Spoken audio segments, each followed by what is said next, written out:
फिलहाल और अब कुछ खबरें सुपरफास्ट अंदाज। चुनाव से पहले कांग्रेस को एक और बड़ा झटका लग सकता है। पूर्व केंद्रीय मंत्री जितिन प्रसाद बीजेपी में शामिल हो सकते हैं। सैम पित्रोदा के बयान से कांग्रेस ने अपने आप को अलग कर लिया है। कांग्रेस नेता रणदीप सुरजेवाला ने कहा कि सैम पित्रोदा का बयान कांग्रेस पार्टी की राय नहीं है। कांग्रेस के नेता सैम पित्रोदा ने एयर स्ट्राइक को लेकर बड़ा बयान दिया है। एयर स्ट्राइक में 300 आतंकियों के मारे जाने को लेकर उन्होंने सरकार से सवाल पूछते हुए सबूत मांगे हैं। पित्रोदा के सवाल पर प्रधानमंत्री नरेंद्र मोदी ने पलटवार किया है। पीएम ने ट्वीट कर कहा कि सुरक्षा बलों पर सवाल उठाना विपक्षियों की आदत है।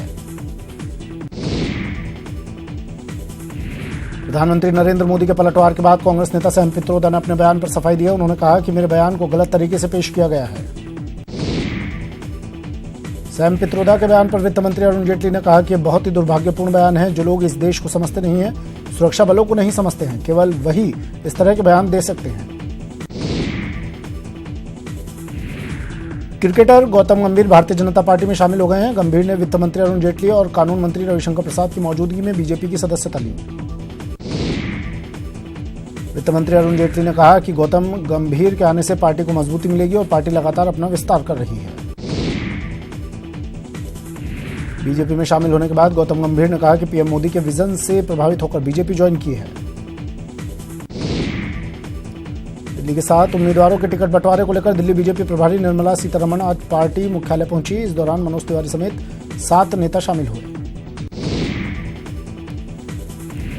लोकसभा चुनाव के लिए बीजेपी आज उम्मीदवारों की दूसरी लिस्ट जारी कर सकते हैं। बीजेपी केंद्रीय चुनाव समिति की आज शाम को फिर बैठक होगी। कांग्रेस अध्यक्ष राहुल गांधी 26 मार्च को सूरतगढ़ आएंगे और चुनावी सभा को संबोधित करेंगे। प्रदेश आलाकमान के निर्देशों के बाद तैयारियां शुरू हो गई हैं। बिहार में महागठबंधन की पार्टियों में सीटों को लेकर चल रहे घमासान पर विराम लगता दिख रहा है। आज महागठबंधन की ओर से सीट शेयरिंग और पहले 2 चरणों के लिए प्रत्याशियों के नामों का ऐलान हो सकता है। जम्मू कश्मीर में पिछले 24 घंटों में आतंकवादियों के साथ 4 मुठभेड़ हुई है। ताजा एनकाउंटर शोपियां जिले के इमाम साहब में शुरू हुई। माना जा रहा है कि 2 से 3 आतंकी एक घर में छिपे हुए हैं। अभी भी आर्मी का ऑपरेशन जारी है। पुलवामा हमले के बाद दिल्ली पुलिस को एक बड़ी कामयाबी मिली है। पुलिस ने दिल्ली के आतंकवादी संगठन जैश ए मोहम्मद के एक सदस्य सज्जाद खान को गिरफ्तार कर लिया है। बताया जा रहा है कि कश्मीर के पुलवामा में आतंकी हमले से पहले ही सज्जाद भागकर दिल्ली आ गया था, लेकिन वो हमले के मास्टरमाइंड मुदस्सिर के संपर्क में था। सज्जाद खान जम्मू कश्मीर का ही रहने वाला है। उसे पुलवामा में सीआरपीएफ की बस पर हमले की साजिश की पूरी जानकारी थी। गाजियाबाद में चेकिंग के दौरान पुलिस को बड़ी कामयाबी मिली। पुलिस को एक गाड़ी से 120 किलो सोना बरामद हुआ। 2 सुरक्षा गार्ड गाड़ी में इसे लेकर जा रहे थे।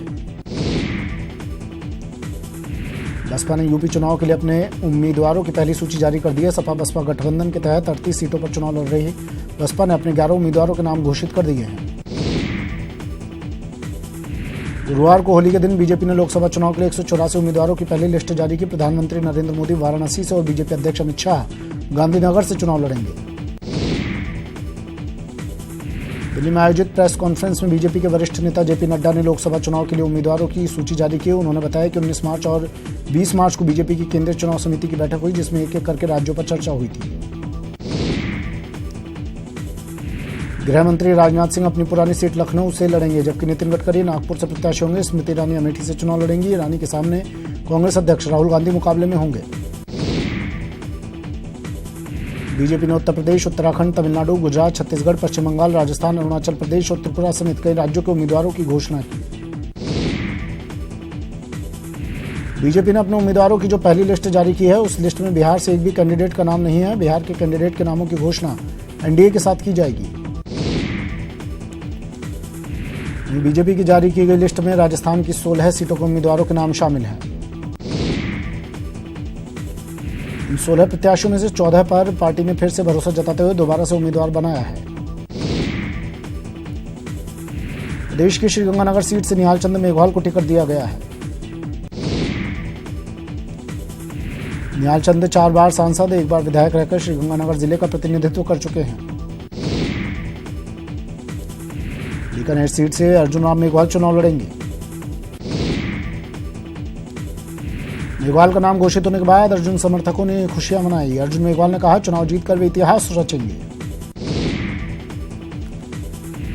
चुनाव के मद्देनजर मेघवाल ने कहा कि चुनाव में विकास और सुशासन ही प्रमुख मुद्दे रहेंगे और बीकानेर की जनता इसी आधार पर उनका चुनाव करके विजयी बनाएगी।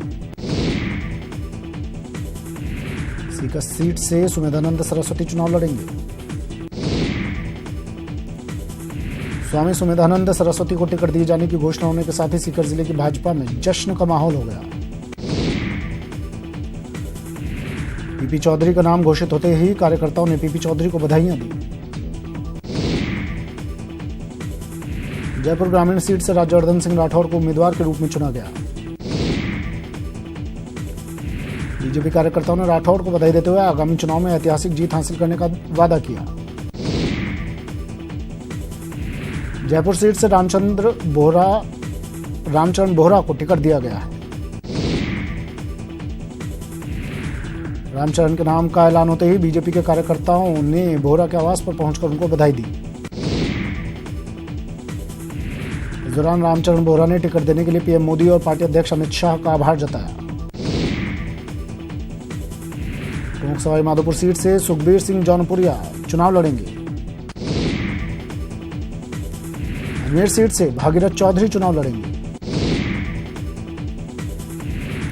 जोधपुर सीट से गजेंद्र सिंह शेखावत को टिकट दिया गया है।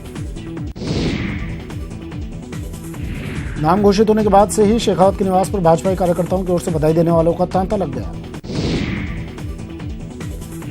इस मौके पर गजेंद्र सिंह शेखावत ने प्रधानमंत्री नरेंद्र मोदी का आभार जताते हुए कहा कि पीएम मोदी ने उन पर विश्वास किया है, वो उस पर खरा उतरेंगे और जोधपुर लोकसभा सीट को उनकी झोली में एक बार फिर डालेंगे। जालोर सीट से देवजी मानसिंह राम पटेल चुनाव लड़ेंगे। उदयपुर सीट से अर्जुन लाल मीणा चुनाव लड़ेंगे। चित्तौड़गढ़ सीट से सीपी जोशी को टिकट दिया गया है। भीलवाड़ा सीट से सुभाष चंद्र बहेरिया चुनावी मैदान में है। सांसद बहेरिया को टिकट मिलने की घोषणा के साथ ही उनके घर नेताओं और उनके समर्थकों का तांता लग गया। 3 बार सांसद रहने के साथ साथ बहेरिया एक बार विधानसभा में भी पहुंचे थे। कोटा सीट से ओम बिरला चुनाव लड़ेंगे। ओम बिरला का नाम आते ही कोटा में भाजपा कार्यकर्ताओं ने जमकर जश्न मनाया। सांसद ओम बिरला के आवास पर पहुंचकर कार्यकर्ताओं ने जमकर आतिशबाजी की। वहीं सांसद ओम बिरला ने कोटा बूंदी लोकसभा सीट से एक बार फिर प्रत्याशी बनाए जाने पर पीएम मोदी और भाजपा संगठन का आभार जताया। झालावाड़ बांदा सीट से दुष्यंत सिंह चुनाव लड़ेंगे। भारतीय जनता पार्टी के वरिष्ठ नेता लालकृष्ण आडवाणी को गांधीनगर लोकसभा सीट से इस बार टिकट नहीं दिए जाने को लेकर कांग्रेस ने तंज कसा है और कहा कि जब प्रधानमंत्री नरेंद्र मोदी बुजुर्गों का आदर नहीं करते तो जनता के विश्वास का सम्मान क्या करेंगे। कांग्रेस प्रवक्ता रणदीप सुरजेवाला ने ट्वीट कर कहा कि पहले लालकृष्ण आडवाणी को जबरन मार्गदर्शक मंडल में भेज दिया और अब उनकी संसदीय सीट भी छीन ली। सुरजेवाला ने कहा कि जब मोदी बुजुर्गों का आदर नहीं करते तो जनता के विश्वास का आदर कहां करेंगे। कांग्रेस ने आंध्र प्रदेश के विधानसभा चुनाव लोकसभा चुनाव के लिए अपने उम्मीदवारों की एक और लिस्ट जारी कर दी है। इस लिस्ट में कुल 48 नाम शामिल हैं, जिसमें से 3 नाम लोकसभा के लिए और 45 नाम विधानसभा के लिए जारी किए गए हैं। भारत पाकिस्तान के तल्ख रिश्ते के बीच पाकिस्तान ने ऐलान किया है कि खैबर पख्तूनख्वा प्रांत में एक मंदिर या सामुदायिक भवन का निर्माण किया जाएगा। ये घोषणा होली के मौके पर की गई है। बॉलीवुड के दबंग खान यानी सलमान खान ने होली पर ऐलान किया है कि वो लोकसभा चुनाव लड़ने नहीं जा रहे हैं, साथ ही वो किसी भी पार्टी के लिए प्रचार भी नहीं करेंगे। ऐसी खबरें आ रही थी कि सलमान इंदौर से कांग्रेस के टिकट पर चुनाव लड़ सकते हैं। ये फिर से शुरू करते हैं सुपरफास्ट खबरों का सिलसिला। जालोर के सांचौर पुलिस थाने में कार्यरत महिला कांस्टेबल गीता बिश्नोई के सुसाइड मामले में मृतका का सुसाइड नोट सामने आया है। गीता बिश्नोई ने सुसाइड से पहले अपने भाई को व्हाट्सएप किया था। भरतपुर के भुसावर कस्बे में एक युवक ने शर्मसार करने वाली घटना को अंजाम दिया। युवक ने 1.5 साल की मासूम बच्ची को अपना शिकार बनाया। जोधपुर के भोपालगढ़ के आदर्श कॉलोनी में शव मिलने से सनसनी फैल गई। पुलिस ने शव मोर्चरी में रखवाकर जांच शुरू कर दी है। डूंगरपुर के भीलुड़ा गांव में पत्थर मारकर राड होली खेली गई, जिसमें करीब 52 लोग घायल हो गए। 6 गंभीर घायलों को सागवाड़ा अस्पताल में रेफर किया गया। दरअसल पत्थरमार राड होली में लोग एक दूसरे पर जमकर पत्थर बरसाते हैं।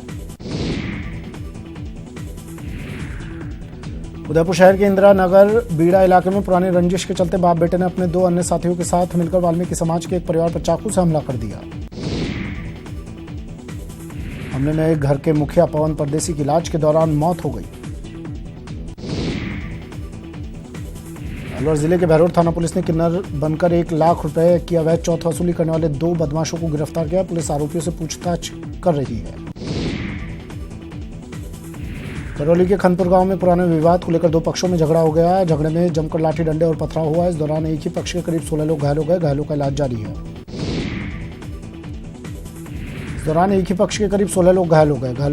है। करौली के सपोटरा के बैरुंडा गांव में पुरानी रंजिश को लेकर 2 पक्षों में झगड़ा हो गया। झगड़े में 9 लोग घायल हो गए। घायलों को करौली अस्पताल में भर्ती कराया गया, जहां उनका उपचार जारी है। अलवर के बहरोड थाना पुलिस ने लोकसभा चुनाव में गड़बड़ी फैलाने की आशंका के चलते कुख्यात बदमाशों की धरपकड़ शुरू कर दी है। मामले में पुलिस ने 10 आदतन अपराधियों को गिरफ्तार किया। पुलिस पूछताछ करने में जुटी है। प्रतापगढ़ की सूरजपोल पुलिस चौकी के सामने जुआरियों ने पुलिस कार्रवाई का विरोध करते हुए साथियों के साथ मिलकर हंगामा किया। मामले में सूरजपोल पुलिस ने मामला दर्ज कर सभी को हिरासत में ले लिया। प्रतापगढ़ कोतवाली थाना पुलिस ने 3 दिन पहले हुई रामलाल मीणा की हत्या की गुत्थी सुलझाते हुए मृतक के बड़े भाई को गिरफ्तार किया है। मामले में आरोपी गौतम मीणा ने हत्या करना स्वीकार कर लिया है। अलवर के बानसूर थाना क्षेत्र के अंतर्गत रामपुर गांव में होली की हुड़दंग के बाद 2 पक्षों के लोग आपस में भिड़ गए। इस दौरान दोनों पक्षों में जमकर लाठी डंडे चले, जिसमें 20 से अधिक लोगों को चोटें आई हैं, जिनका इलाज जारी है। अलवर के नंगली सर्किल के पास गुरुवार की शाम शराब पीकर गाड़ी चला रहे एक फौजी ने डिवाइडर के ऊपर गाड़ी चढ़ा दी। इस दौरान गाड़ी रोड लाइट के पोल से जा टकराई। गनीमत रही कि इस दौरान कोई हताहत नहीं हुआ। हनुमानगढ़ जिले की बिरानी पुलिस पर एक दलित युवक से थाने लाकर मारपीट करने का आरोप लगा है।